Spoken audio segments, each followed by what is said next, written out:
বিদ্যা সিনহা মিমকে অনৈতিক কারণে ফোন করেছিলেন ডিবি পুলিশের সাবেক প্রধান হারুন।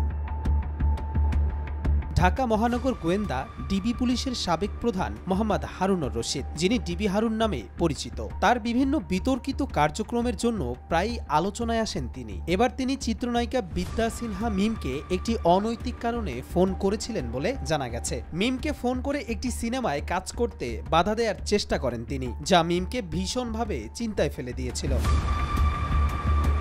মিমের ভাষ্য অনুযায়ী হারুন তাকে হোয়াটসঅ্যাপে ফোন করে বলেন তার পরিচালকের সাথে তিনি বসে আছেন এবং মিম সেই সিনেমায় অভিনয় করতে পারবেন না। এই সিনেমাটির নাম ছিল আমি ইয়াসমিন বলছি, যা 1995 সালের ইয়াসমিন হত্যাকাণ্ডের ওপর ভিত্তি করে নির্মিত হওয়ার কথা ছিল। পরিচালকের ডিবি অফিসে ডাকার পর সিনেমাটি নির্মাণে বাধা দেয়া হয় এবং পরবর্তীতে অন্য গল্প করার পরামর্শ দেয়া হয়। এই ঘটনা বিদ্যা সিনহা মিমের জন্য মন খারাপের কারণ হলেও পরিচালক সুমন ধর জানিয়েছেন সিনেমাটি শিগগিরই শুটিং শুরু হবে। কবির চৌধুরী জয়, মাই টিভি।